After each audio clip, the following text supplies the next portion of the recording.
Olá, pessoas do YouTube. Como vocês estão? Acho que o áudio está bonitinho. Tô achando um pouco baixo aqui. Agora sim, estourou. Mas bora lá, mais uma apresentação aqui para vocês. Hoje falando sobre psicopatologia. Essa aula aqui eu demorei 1h48 para gravar. Eu preciso e por conta de retenção mesmo. O pessoal assiste pouco aqui no YouTube, não consegue assistir até o final. E também tem alguma coisa no YouTube sobre entrega, que conteúdos com mais de 1 hora são ainda mais difíceis de serem entregues. Então, tentarei deixar com menos de 1 hora. Mas se passar um pouquinho, que não seja muito, não seja 48 minutos. Tá bom? Então, em alguns assuntos aqui eu vou correr, mas, de novo, você não vai perder nada caso não assine lá. A ideia não é essa, não é criar um conteúdo te empurrando para lá, pro, pro cursinho que eu sempre falo, tá aqui na descrição, tá no final o QR Code da apresentação, mas algumas coisas não dá tempo pelo modelo. Então, algumas coisas não serão faladas. Então, vou parar com a minha introdução, mas falando meu nome, eu sou Cleito Cardoso de Oliveira, sou psicólogo, estou aqui para compartilhar um pouquinho sobre prática clínica, principalmente para você que está começando. E esse conteúdo pode servir até para quem já está aí há algum tempo na área. Por onde eu vou começar aqui? Fatores e mudanças mundiais. Então aqui eu elenco muitas coisas sobre o que aconteceu no mundo, segundo a Revolução Industrial. A partir desse momento, já existia textos sobre masculinidade, por exemplo, ou existiam obras falando sobre sofrimento humano, sobre a psique humana. Então, temos aí uma série de conteúdos falando sobre como as coisas mudaram no mundo. Fim da escravidão na maioria dos países. Brasil, 1888. É recente, mas não tão recente assim. Ou será que não? É, tem essa discussão sobre trabalho moderno e tal. Mas, a escravidão da forma ali para um determinado público, para um determinado povo, para um grupo de pessoas específicas, ela teve ali a abolição em 1888, por conta de várias pressões sociais e alguns movimentos específicos que levaram a isso. E respostas da elite brasileira também vieram. Então, trouxeram pessoas de outros países, principalmente ali, Primeira, Segunda Guerra Mundial, especialmente. Trouxeram pessoas de outros países para ocupar determinados cargos e deixaram um determinado público, um determinado povo, uma determinada uma determinada faixa da população que tinha cor de pele específica de fora desses avanços no país. Passando aqui bem rapidinho, tá? Mas esse slide é basicamente para falar sobre como coisas no mundo afetam a nossa saúde. Então, globalização e avanço da tecnologia, capitalismo moderno, o que deságua hoje nas pessoas mais jovens que temos aí, que, vamos lá, pegando aí, pessoas 30, 40, 50 anos, pais ainda vivos, irmão esperando os pais morrerem para herdar a casa para conseguir vender, para conseguirem seguir as suas vidas com 50, 40, 50 anos, às vezes até 60. Essa casa não vai gerar nada, sim, não é um valor considerável que dê para comprar sequer um apartamento. é uma herança, mas que às vezes não dá nem para ser usada. Às vezes os pais já acumularam dívidas anteriores que os filhos vão ter que pagar após o falecimento das duas partes. Então, dívidas com saúde e tudo mais. E não se constrói nada. Então, capitalismo que vem de crédito, que vem de especulação e não vem de algo concreto. Se você quisesse comprar alguma coisa, era até os anos 90. Depois disso, tudo virou crédito. Um apartamento no centro de São Paulo custava o equivalente a 50 salários mínimos. Hoje, custa quase 150 salários mínimos. Então, para conseguir financiar, você precisa financiar por 35 anos, o que vai pagar 3 vezes o valor do apartamento. Então, faça a conta aí. Quanto seria 350 salários mínimos multiplicado por 3, pelo menos. E aí, é o que muita gente não entende. Por que que o jovem hoje sofre? Falando pessoal de 15 a 20 anos. Ah, o pessoal não quer trabalhar. Tem uma explicação com base na história. E se você pegar aqui Guerra Fria, como o comportamento das pessoas aumentou pós Segunda Guerra Mundial, porque vários problemas de saúde começaram a aparecer, várias questões relacionadas a doenças mentais começaram a aparecer. E aí, por que começaram a pesquisar sobre isso pós Segunda Guerra Mundial? Dos soldados que voltaram da guerra.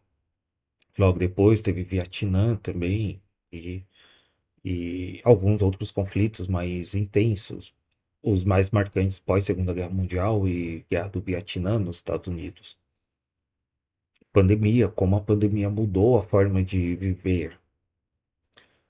Antes tudo era presencial de alguma forma. Hoje tudo é levado para o online, desde relações, relacionamentos, estudos, isso aqui que a gente está fazendo. Há um tempo atrás eu jamais imaginaria jogar no YouTube. E se eu jogasse, talvez fosse o único ali. Mas hoje todo mundo produz para YouTube. Todo mundo produz para ficar em casa e não ter o contato direto. Vamos fazer uma chamada pelo Meet. Vamos fazer uma chamada pelo Zoom. E não se tem mais espaço físico. E os espaços físicos que existem são extremamente caros para se alugar, para um evento, para fazer qualquer coisa. E aí eu até coloco aqui como provocação, Terceira Guerra Mundial é uma questão. Então, questão de perspectiva de futuro. E a falta de controle faz aumentar a ansiedade. E o que já acontece dos mais jovens olhando para nós mais velhos, ou pessoas ainda mais velhas do que nós, olha aquele caminho que foi prometido de trabalho que você vai conseguir. E somos a geração que falhou nisso, porque a gente trabalha e não consegue nada. Eu acabei de lembrar de uma piada que era mais ou menos assim, não lembro onde eu vi. Pessoa, Nova York, com 38 anos, ela tem dois burritos e uma planta. E ela comeu um dos burritos. Agora ela só tem um burrito e uma planta. Uma piada, mas que refletia ali alguma coisa real, assim, do, do modelo norte-americano também de vender coisas e produzir coisas. Então, era alguma coisa relacionada a trabalho que eu vi essa piada de alguma forma. Ou foi em uma série, não sei. Perdi aqui. Mas refletindo, o ápice de carreira das pessoas acontecem após o 40. E se esse ápice não acontecer, a pessoa tá ferrada. Então, leva muito tempo e, mesmo assim, muitas pessoas não conseguem, porque é um espaço para poucos. Se você recebe um super salário, e aí super salário hoje é acima de 5 mil, você já é uma pessoa totalmente diferente. Você não faz parte da média. E a gente precisa medir pela média. E aí, é só trabalhar que vai conseguir. Não é. Pessoas trabalham 50 anos em trabalhos dignos e não conseguem viver de aposentadoria, porque alguns trabalhos são inferiorizados e outros supervalorizados. E tecnicamente não é justo, porque o porteiro deveria receber o mesmo auxílio porque faz um trabalho essencial. Ah, mas não é um trabalho intelectualizado. Ao mesmo tempo que pessoas que fazem trabalhos esporádicos recebem muito mais dinheiro e isso é fomentado, isso é incentivado. De pare de estudar e vá fazer trabalhos mais braçais. Que no fim da vida a gente percebe que não é. Então, todos os caminhos olhados pela geração mais jovem, porque ela já viu o nosso fracasso, ou a, a falsificação do discurso, ou a incongruência do discurso, ou a mentira do discurso, e sabe que o que a gente pede para eles fazerem não vai acontecer efetivamente, não vai ter o resultado no final. Então, isso causa muito sofrimento. Então, mudanças de vida causa sofrimento. E aí perceber essa parte histórica de, principalmente hoje, o capitalismo, principalmente em São Paulo, essa questão de moradia, apartamentos super caros e as pessoas não têm onde morar e os apartamentos vazios porque as pessoas não conseguem crédito para comprar. E se comprar, sabe que vai ficar devendo e não vai conseguir pagar ao longo do tempo. Então, sim, são discussões que vão além do da clínica, não é, ah, você tá com ansiedade, vamos fazer aqui a técnica tal de respiração. Não é isso.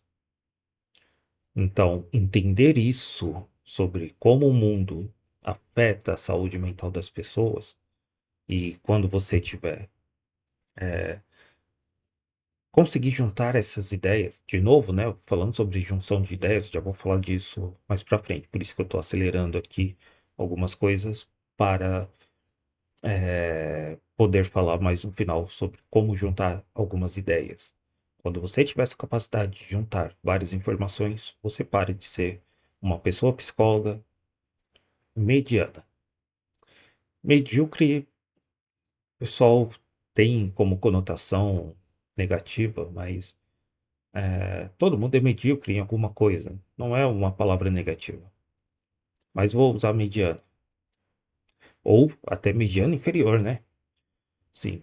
Você, você vai conseguir atender mais pessoas e ajudar as pessoas efetivamente e não ficar só em um grupo seleto de pessoas ali atendendo, talvez ganhando dinheiro, mas sabendo ali que está fazendo um trabalho ruim.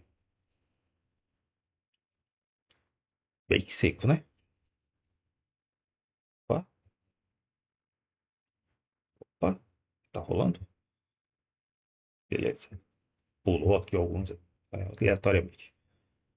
Criação dos DSMs.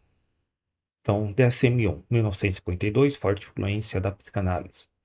Então, pós-Segunda Guerra Mundial. Por que o DSM foi criado?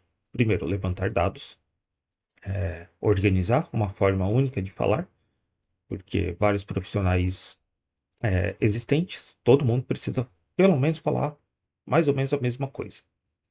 Lembrando que a CID-1 foi criada em 1893.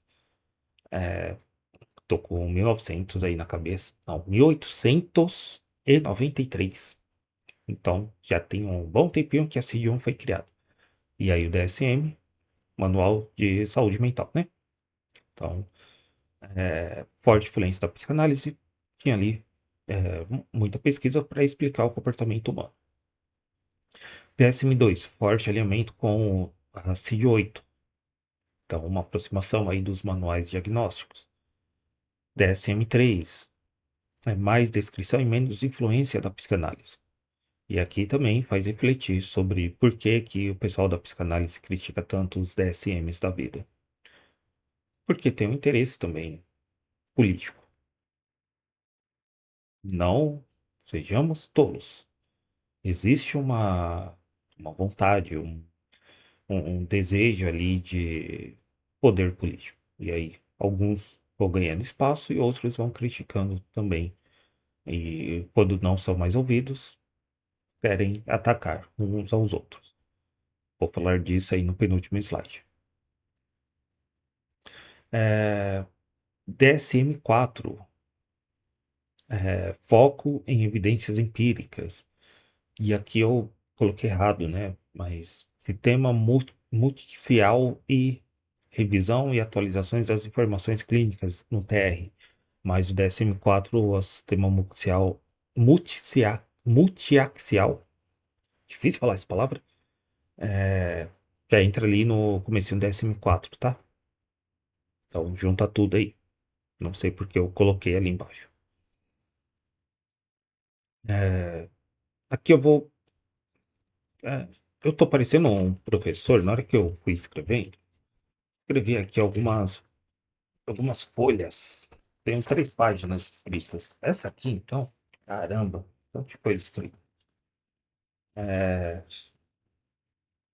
Para para falar um pouquinho melhor sobre não deixar essa apresentação tão perdida. Mas o que que é o sistema multiaxial? É, é, é basicamente é, o DSM falando que tem 5 fatores, 5 eixos ali para considerar fatores biológicos, psicológicos e sociais, porque a gente não pode excluir esses fatores. Inclusive por que que eu escrevi isso, né? Porque inclusive na aula que eu gravei tem esse pequeno errinho. Então, eu coloquei como DSM-5 e e aí eu falei, poxa, 1h48 para revisar, depois eu faço a correção lá escrevendo. Faço uma errata ali falando sobre sistema multiaxial. Então, isso que dá a falar de cabeça. E aí, por isso que eu resolvi escrever. Porque falar sobre psicopatologia é muito denso. Mas o sistema multiaxial vem do DSM-4 e não do DSM-5, que nem eu falei na minha aula lá do curso. Tem esse erro. Então, fatores biológicos, psicológicos e sociais entram na consideração sobre pensar sobre o transtorno psicológico. E aí a gente começa a desmembrar o eixo. Talvez em alguns locais você já tenha visto o eixo 1, 2, 3, 4, vem do DSM-4. Já falo o que aconteceu no DSM-5, tá? Eixo 1, transtornos clínicos, transtornos psiquiátricos principais. Então, exemplo, depressão, ansiedade. Eixo 2, personalidade e retardo mental, que hoje a gente não usa mais. Da onde vem isso, né? Hoje a gente fala sobre deficiência intelectual e ou transtorno, transtorno de desenvolvimento intelectual. Por isso que em alguns filmes norte-americanos, a palavra retardo, retardado, ela é tido como tabu. Você vê lá os personagens falando, não fala retardado, não pode falar isso dele, não pode falar isso dela, não usa essa palavra, e é tido como xingamento, porque caiu em desuso, retardo mental. E hoje o termo deficiência intelectual, transtorno de desenvolvimento intelectual. Então, o eixo 2 trataria sobre isso, personalidade e esse retardo mental, já fazendo essa colocação que não é mais usado. Eixo 3, condições médicas gerais que influenciam ou interagem com os transtornos mentais. Então, doenças neurológicas, por exemplo. Já explico o que o DSM-5 fez com esses 3. Mas são super relevantes, né? Olha só. considerando ali algumas coisas. O eixo 4, problemas psicossociais e ambientais, por exemplo, desemprego, divórcio, luto, então fatores ali da vida da pessoa que influenciam nos transtornos mentais. E eixo 5, avaliação global de funcionamento. Então, através de testes tal, e assim vai. E aí a gente entra no DSM-5. Mudança no sistema multiaxial, que aí foi levado para uma abordagem unitária. Eliminou, né, os eixos 1, 2 e 3 e colocou tudo em uma única abordagem. Então, vamos lá. Para a gente considerar um transtorno mental, primeiro, os mais comuns, questão de personalidade, questões médicas gerais, isso precisa ser considerado para fazer um diagnóstico ou uma tentativa de diagnóstico mais precisa. Levantar uma hipótese diagnóstica com melhor qualidade. E o eixo 4 e 5 agora são descritos, não são mais eixos, são descrições, mas também considerados.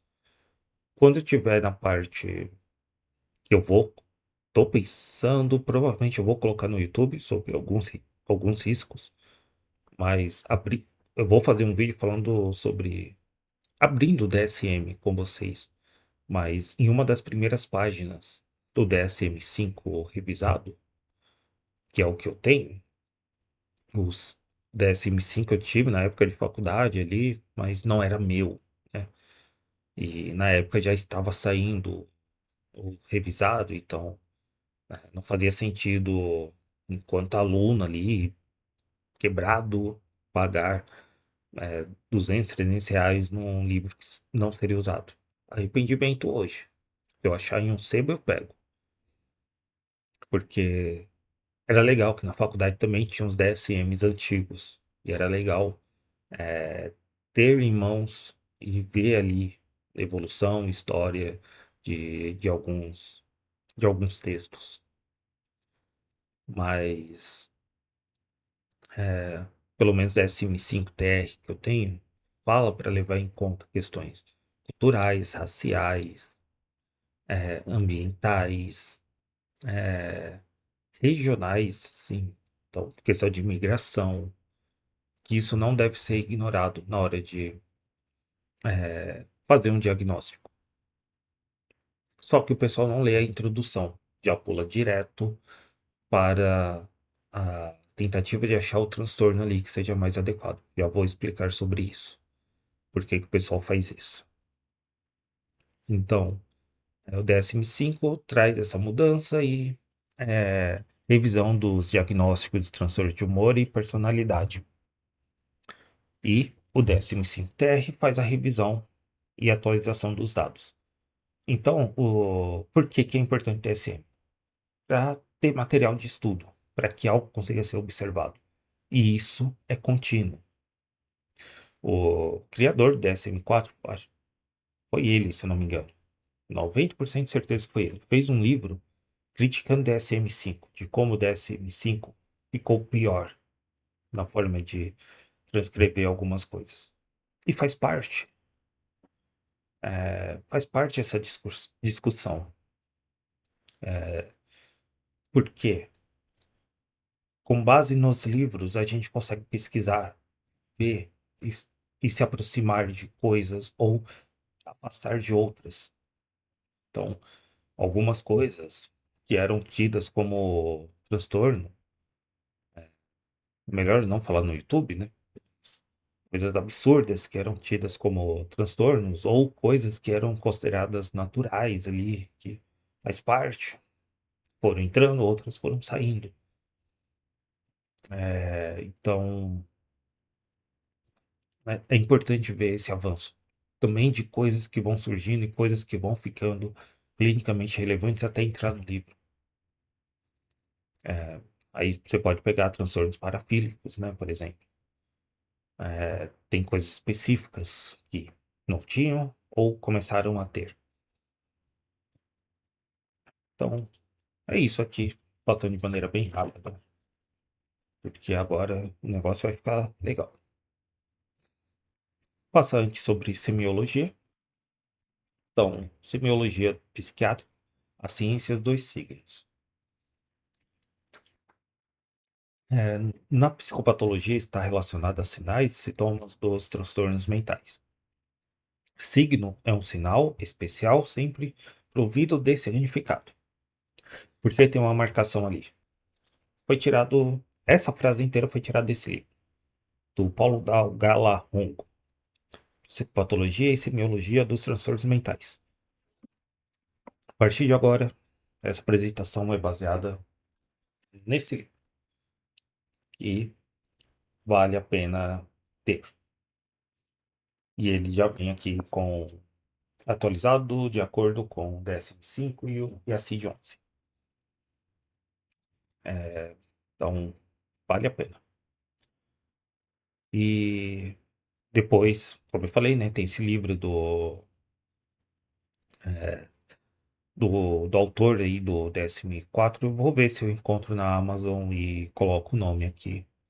Não vou colocar links nem nada de compra. Deixo para vocês pesquisarem ou até verem de maneiras alternativas. Tipo pedir emprestado pro coleguinha. Ah, enfim. Então, basicamente, semiologia, estudar signos. Então, sinais são evocados pela pessoa examinadora. Sintomas objetivos observados e sintomas subjetivos percebidos apenas pela pessoa que sofre. Preciso da explicação aqui. Eu posso falar aqui durante um bom tempo, mas de novo estou economizando tempo por conta do modelo YouTube. E clusters. É, se você ouvir essa palavra ou ler, agrupamentos mais ou menos frequentes de sintomas e sinais. Vamos só dar uma passadinha sobre sintomas e sinais. Sinais, coisas que eu consigo observar, tipo tique nervoso, tremedeira, choro, sintomas, aquilo mais interno que se eu sinto, eu relato, estou sentindo um vazio. Parece que eu estou vazio por dentro. Parece que sou uma casca de ovo. Ou parece que tem um turbilhão dentro de mim. Então, coisas que vêm através do relato. E sinais são coisas que parecem e são observáveis. Então, se eu estiver do lado de uma pessoa tendo um ataque de pânico, eu consigo ver os sinais. Se eu estou do lado de uma pessoa com ansiedade, eu não vou conseguir ver os sinais, mas a pessoa consegue descrever os sintomas. Muito comum. Aconteceu até com um dublador aí famoso. E hoje a notícia, mas não é de hoje. Hoje que eu tô falando, dia 31 de março, que eu tô gravando. Esse vídeo vai pro ar no próximo domingo, que será dia 5, se eu não me engano. Mas o pessoal ali, quase perdi o fio ali do pensamento. Mas o dublador que escreveu uma carta de despedida no Instagram e foi socorrido a tempo na casa dele. Então, e todo mundo fala, poxa, é uma pessoa sempre alegre, sempre pra cima, nunca demonstrou nenhum sinal, nunca demonstrou sinal, ó, nunca demonstrou qualquer evidência ali de que estava passando por isso. E, e no fim, a pessoa estava. Então, às vezes, não dá para ser visto. Ou, o que eu sempre pego no pé, se eu não tenho capacidade de enxergar outras coisas daquilo que eu só estudo, eu realmente não consigo ver. E pessoas comuns aqui que eu falo, todo mundo é comum. Eu sou comum em várias coisas, inclusive inferior às outras. Então, pessoas comuns, pensando na nossa área. dentro da nossa área, a gente não é comum, não pode ser comum. Pessoas fora da psicologia não vão ver sinais, não vão perceber falas. E às vezes nós da psicologia pegamos ali falas que são bem preocupantes e às vezes isso vira até um problema pra gente, porque a gente começa a ver o mundo nas falas das pessoas, como elas falam, como elas interagem e percebe sofrimento de uma maneira que outras pessoas à nossa volta não percebem. E aí, se a gente fala alguma coisa, não, tá tudo bem com a pessoa, tá bem demais, desliga esse modo psicólogo. E às vezes é difícil para a gente desligar. Então, isso faz a gente não ser uma pessoa comum na área da psicologia. Então, se tivesse talvez ali algum amigo psicólogo ou pessoas ali da área da psicologia próximas, talvez teria percebido a questão aí do dublador que eu citei. Isso acontece também em outras áreas. Mas é difícil a pessoa sem treinamento e, e sem experiência em lidar com situações assim, perceber qualquer coisa. Me fez lembrar do vídeo de um clube de futebol inglês. Qualquer coisa eu coloco aqui o link, que é um vídeo bem legal. Eu tava lembrando disso quando eu vi a história. Então, a pessoa ali super feliz, super pra cima. E, e é um vídeo de conscientização sobre pessoas em sofrimento. Que eu não sei o quanto eu posso falar no YouTube determinadas palavras, né? Sinais e sintomas não aparecem aleatoriamente na clínica. Então, vem através de um conjunto. Aí olhamos de novo o clusters, né? Então, mais ou menos frequente ali. Não vem um sintoma aqui e aleatoriamente em outro lugar. Tem um padrão. E nunca devemos reduzir a pessoa a conceitos psicopatológicos. Ah, volta um pouquinho. Sinais são evocados pela pessoa examinadora. Então, temos como fazer a pessoa, de maneira controlada, sentir as coisas, tá? E devemos fazer isso. Seja através de uma exposição, seja dentro da sessão mesmo. Fazer ela evocar algumas coisas. E aí, muito cuidado para organizar essa sessão. Quando você evocar alguma coisa, porque a pessoa não pode sair totalmente desorganizada da sua sessão. Por isso que não dá para atender normalmente uma pessoa atrás da outra, de maneira sequencial. Precisamos ter um tempo. E nunca devemos reduzir a pessoa a conceitos psicopatológicos. A pessoa que eu atendo, é aquela pessoa ansiosa, aquela pessoa borderline, aquela pessoa depressiva, aquela pessoa, a, sei lá, a TDAH que eu atendo. Assim, não é um tratamento adequado. Tratar a pessoa pelo diagnóstico, identificá-la pelo diagnóstico. Atenda a minha borderline. Isso não é forma de tratar uma pessoa. Então, isso também vem por uma tentativa de surpreender. Olha só como eu atendo casos difíceis. Olha só o tanto de caso. Olha só, eu tenho um bipolar. A minha paciente bipolar. Mas a minha paciente com TDAH. A minha paciente com TEA. E aí, também isso vira produto, vira vitrine, vira aparência. Para mostrar ali o quanto a pessoa psicóloga boa, que atende casos difíceis. E muitas vezes fazemos o diagnóstico errado. Fazemos de maneira geral, assim, né? Nós, enquanto categoria.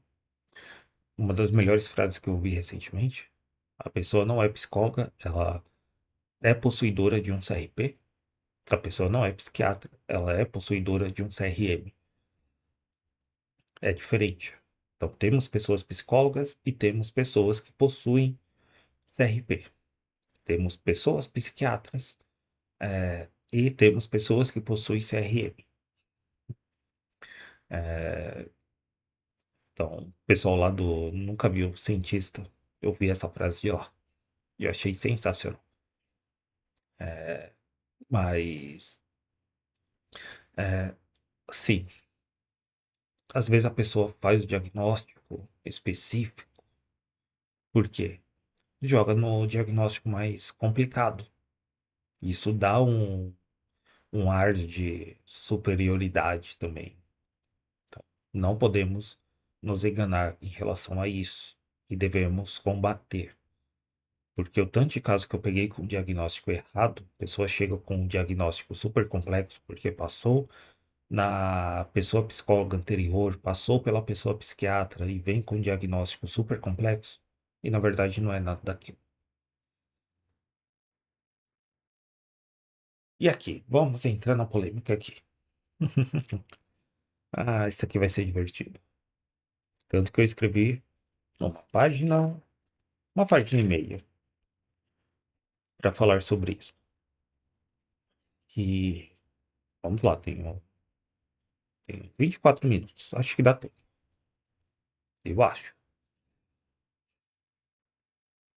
Principais campos da psicopatologia. Então eu vou ler aqui, tá? Minhas anotações, para não me perder. E aí eu vou dando alguns exemplos, de maneira bem breve. E aí quando chegar ali na biológica versus cultural, que é onde eu vou pegar mais no pé. E aí eu volto e falo de tudo. Então, sempre que eu falar aqui descritiva, é psicopatologia descritiva, psicopatologia dinâmica, psicopatologia médica, psicopatologia existencial, tá bom? Então, coloco psicopatologia na frente. Então, esses campos aqui, vamos começar pela descritiva. A descrição de alterações psíquicas, estrutura e sintomas descreve o que é mais ou menos típico. Dinâmica, conteúdo das vivências, afetos, desejos, temores e suas experiências singulares, não necessariamente focando em sintomas classificáveis, previamente descritos. Então, pegando um exemplo, deixa eu criar um aqui. Criança bagunceira. Então, se eu pegar lá uma criança bagunceira, sei lá, vamos supor que eu tenha um irmão que tenha um filho, já com uma certa idade. E esse filho é bagunceiro, bagunça, sobe nas coisas. Eu vou falar que essa criança parece não ser típica. Na dinâmica, eu tenho que olhar formas, afetos. Poxa, a criança só pode estar muito feliz de estar na minha casa, de estar em um local diferente, tá pulando, tá ali, alegre, feliz. Então, olhar a situação. Adulto mesmo também dá para pensar nisso. Poxa, a pessoa é meio isolada, tem dificuldade de falar. Poxa, na descritiva, essa parece não ser uma pessoa típica. Mas na dinâmica, poxa, o que que acontece com ela? Será que o temperamento dela é mais tranquilão, assim? Uma pessoa mais tranquilona? É uma pessoa mais na dela? Passa ali na cabeça dela os afetos, as sensações, os sentimentos que pode fazer ela ser menos quieta ali, ter uma certa dificuldade em falar, mas não é que ela não consiga falar, sim, talvez passe muitas coisas, assim, de maneira muito intensa nela. São duas visões super legais, sim, de se ver. E daqui a pouco eu falo como elas são necessárias, tá bom? Voltando aqui. Médica. Então, falando aí da medicina naturalista, centrada no corpo, no ser biológico. Medicamento opa, adoecimento é desregulação de uma parte do corpo. Já fui lendo aqui, já pensando no exemplo que eu ia dar. E aí, a existencial. Vivência, existência singular, histórica e humana, experiência particular de cada pessoa e relação com as outras na construção de cada destino pessoal. Então, vamos lá. Patologia médica vai falar, por exemplo, poxa, tem alguma coisa desregulada. Bora tomar esse remedinho aqui. Bora tomar essa vitamina. Bora tomar isso aqui, porque isso vai engrossar os seus. Tô inventando, tá? Isso aqui vai engrossar o seu sangue, que vai melhorar a liberação de determinado neurotransmissor que vai chegar lá. Tô inventando tudo isso, tá? Não é assim que funciona. Só para ser mais didático. E isso vai gerar tal coisa. Então, tem algo no corpo da pessoa que está desregulado, eu vou olhar pela área médica. A existencial não. Poxa, tô vendo você mais para baixo. Você tem conversado com pessoas, você tem saído, você tem vivido a sua vida de uma maneira como você gostaria de estar vivendo? Poxa, olha só que diferença. Tá, então vou excluir a área médica. Não, então, por que que eu vou falar da existencial se eu não vou excluir a área médica? É, boa pergunta. Vou tentar responder isso daqui a pouco. Então, qual é que tá certa? Nenhuma das duas. Mas, então as duas estão erradas? Não. Aí é a conversa de doido mesmo que eu vou levantar com vocês. E sendo bem pejorativo aqui mesmo. Conversa de doido. Comportamental e cognitiva. Então, comportamentos observáveis, verificáveis, estímulos e respostas. Pensando em comportamento, cognitiva. As cognições, reforço, aprendizado pelo social e familiar. Comportamentos e representações disfuncionais. Então, eu tenho comportamento de comer. Como isso é explicado comportamentalmente e cognitivamente? Também, sim. Os significados, como eu aprendi a comer. Minha mãe falava que não posso deixar comida no prato. Eu não estava com fome, minha mãe me forçava a comer naquele horário, mesmo que eu não tivesse com fome. Então, olha o comportamento, olha o cognitivo aí sendo formado. Uma explicação válida, né? Psicanalista, psicanalítica. O, o ser humano é sobredeterminado, determinado por suas forças, desejos e conflitos inconscientes. O humano controlado é uma ilusão. Sintomas são expressões dos conflitos, predominantemente consciente. Então, eu como para lidar com algum conflito inconsciente. Nem uma área aí da psicodinâmica que fala que a pessoa obesa, na verdade, ela criou uma barreira para se afastar das pessoas. E aí eu posso entrar até na cultural ali já. Porque a gente sabe da questão alimentar, da qualidade dos produtos alimentares que são inferiores e ficando cada vez piores. E a pessoa normalmente é gorda porque ela é pobre e não porque ela está tentando afastar as outras. Porque ela vai comer produtos com menos qualidade, vai consumir mais e vai ter determinadas pressões. Aí sim, ó, opa, psicanálise entrando aí. Vai ter pressões que ela vai tentar afundar na comida. Então, faz sentido.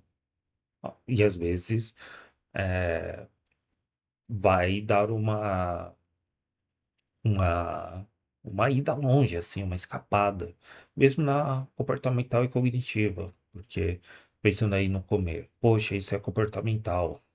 Tá, mas os produtos são criados para que a gente consuma mais e mais, mais deles.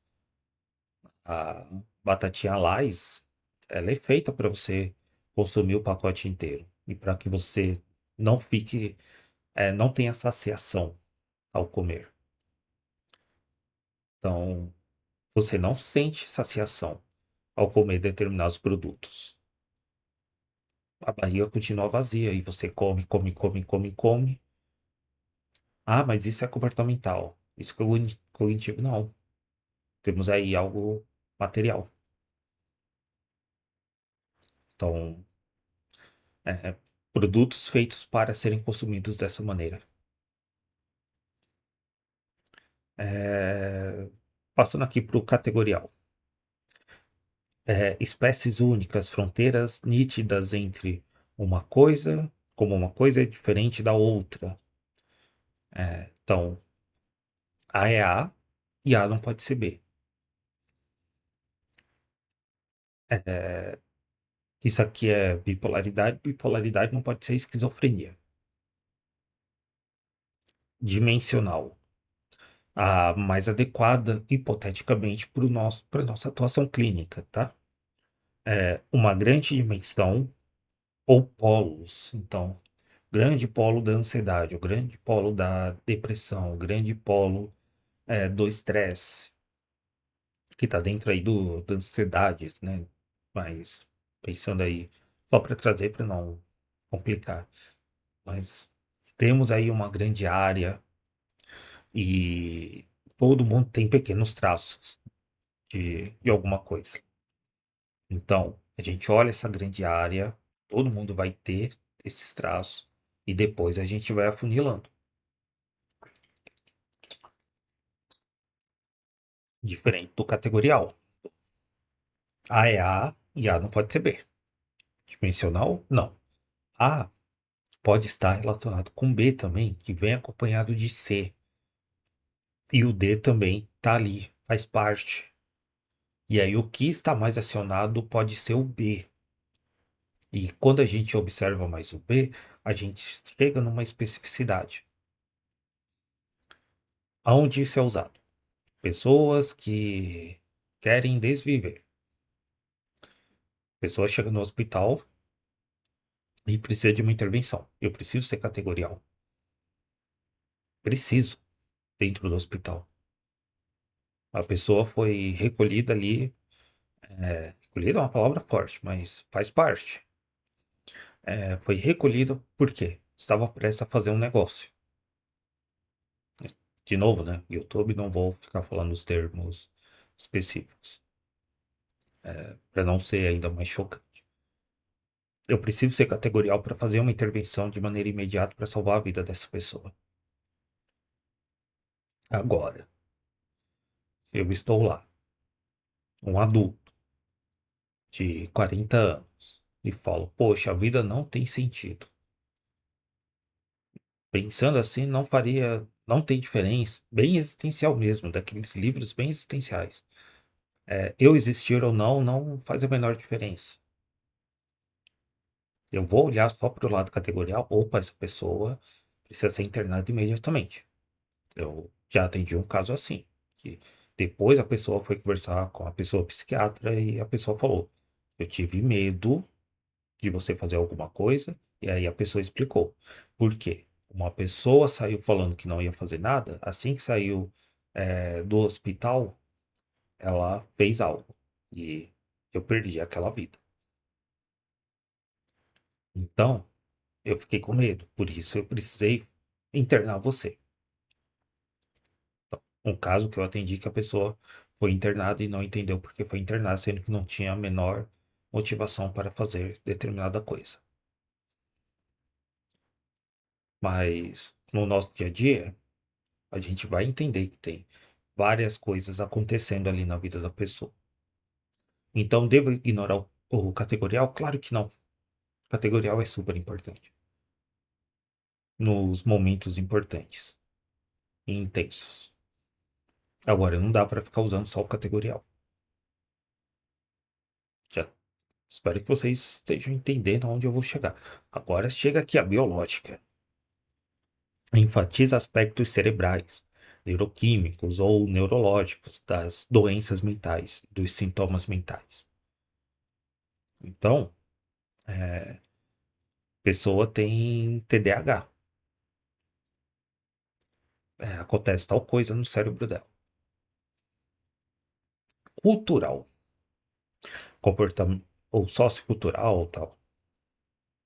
comportamentos desviantes que surgem a partir de certos fatores socioculturais, como discriminação, pobreza, migração, estresse ocupacional e etc. Sintomas recebem significados que deveriam ser estudados e tratados. Aí me faz lembrar das aulas de escolar. Maria Helena Souza Pato, Psicologia Escolar, que a criança bagunceira, a criança desobediente, ela é apenas reflexo de alguma coisa que precisa ser estudada e essa criança pode ser não ajustada para a escola, mas ela pode ter um desenvolvimento adequado apesar de tudo. E faz total sentido. Logo, eu vou ignorar a biológica? Não. Tá, então a biológica tá certa. Não, ela pode não estar certa. Tá, mas então eu vou abraçar a cultural. Também não. Por quê? Qual é a grande questão? Isso para várias áreas, né? Tem sido bem comum. Se eu apoio uma linha, eu tenho que abandonar ou abominar mesmo as outras. Então, o que temos aí de movimentos são pessoas com interesses específicos que criam histórias para que a outra seja odiada. Não é nem para promover a sua ideia, e sim a tentativa de destruir o outro e depois se tornar a via única e a única via como solução. Então, o pessoal da sociocultural abo- ab- abomina o pessoal da biológica. Não geral, sabe, aqueles papos, né? Nem todo mundo, tal. Mas a gente sabe que rola aí nos grupos fechados de pessoas psicólogas. Então, o pessoal da biológica também abomina a social. O problema é ter uma visão única sobre as coisas. Falando lá, quanto mais repertório a gente tem, mais conhecimento a gente tem, mais saídas a gente encontra. Você normalmente vai escolher uma área, mesmo papo do que eu falei sobre abordagem, a gente escolhe uma área, aprofunda nessa área e aos poucos vai agregando as outras. Claro, né? Você não vai consumir tudo da outra área. Primeiro, que não dá tempo. Segundo, que não tem dinheiro suficiente. E terceiro, pode vir muita coisa zoada. E até uma. Opa, não bata no microfone. Não derrube o microfone. Desculpa se teve um som aí. E até uma quarta, que a sua incapacidade de absorver o conteúdo faz parte também. A gente não consegue absorver tudo. E não é um problema seu, é um problema geral. Nem todo mundo vai conseguir absorver tudo. E para conseguir fazer isso, precisa abdicar de muita coisa da vida. Então, sair dessa guerrinha, sair dessa briga de igretinhas e pensar sobre como conversar com áreas. Mas normalmente a gente começa, escolhe uma, aprofunda nela e vai trazendo as outras. E isso vai te dar mais repertório para sair de situações e ajudar as pessoas de maneira real. Então, não é você ali do. O pessoal da sócio histórica tem muito disso. Sou da parte sócio histórica, vou atuar em escola de maneira idealizada. Não vou dar o exemplo, não vou ficar só com o da escola, mas teve uma situação na área escolar que a criança era surda. Mas não vou explorar muito sobre isso, tá? Isso aí eu não sei aqui o quanto é seguro falar disso no YouTube, mas basicamente as pessoas que atuavam na escola não perceberam que a criança era surda. Criança com 5 anos. Nem a mãe percebeu. Falou: poxa, isso aí faz parte da idade. A gente adapta o comportamento. E o pessoal da biológica dando um monte de diagnósticos de maneira equivocada, sendo que dá para trabalhar a parte cultural. Ah, então TDAH não existe. Não existe. Claro que existe. Então, não tem nem discussão sobre isso. Mas também tem outros fatores. Uma coisa existir não exclui a outra coisa de existir. É isso que as pessoas têm dificuldades, porque fica só nessa parte dicotômica. Se uma coisa existe, a outra tem que ser destruída. E isso não é verdade. Isso vale aqui para todas essas áreas. Operacional pragmática, que é o que a gente usa, vou falar bem rapidinho. Então, transtornos e sintomas são formulados, tomados como arbitrários, utilização pragmática, clínica, utilização pragmática, clínica ou para pesquisa.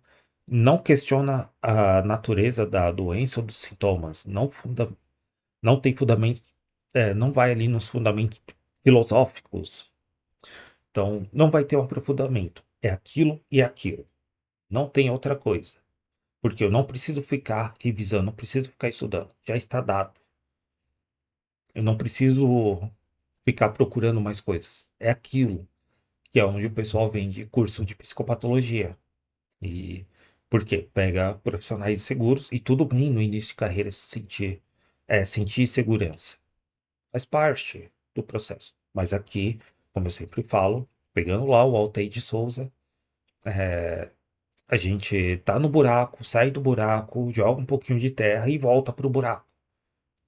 É um processo de construção, que o Altair também sempre fala. Educação, voltado para educação, não para treinamento. E o pessoal vem de treinamento. Aprenda a usar isso aqui e você não precisa pensar. Se a pessoa apresentar esses sintomas e sinais, é esse diagnóstico e você vai fazer o tratamento X. É, é bom isso? É também. Só que não é a única forma. E aí, fundamental. Psicopatologia fundamental, lá do Pierre Pedida. Não vou pronunciar em francês o nome correto dele, tá? Mas Pierre Pedida, se tiver curiosidade. Então, o que que ele fala aqui? Fundamentos históricos, ou a psicopatologia fundamental. Fundamentos históricos e conceituais, não só médico, mas também literários, artistas e de outras áreas da humanidade. ênfase no patos, e sofrimento, paixão e passividade. Então, vai juntar ali outros conteúdos que, por isso que o pessoal fala que Spinoza é, na verdade, o primeiro psicólogo existente. Porque vai pegar outras obras que explicam também o sofrimento humano. É super legal isso. Você vai pegando de outras áreas. Vai tendo na literatura Machado de Assis explicando é, a psique humana. Mas ele não falava de psicologia. Então a gente vai pegando de outros locais para ir compondo o nosso repertório de atuação. Então, eu pulei aqui um slide, mas era só a apresentação final do que eu deixei de falar. Mas eu espero que essa aula tenha sido proveitosa, porque vai dar aqui 1 hora. Mas espero ter trazido algumas reflexões para você. E qualquer coisa, mande mensagem, escreva por aqui. Sei que ficou um conteúdo um tanto incompleto, um pouco corrido no final, mas espero que de alguma forma seja do seu proveito. E caso tenha vontade, possibilidade, também tenho aí o meu curso, que é um bate-papo muito parecido com esse. E agora, com 26 aulas, algumas eu coloco aqui no YouTube, outras são exclusivas lá. Inclusive, o próximo conteúdo aqui será exclusivo do YouTube. Então, e depois eu volto com alguns conteúdos que eu apresentei lá nas aulas. Então, obrigado e até a próxima.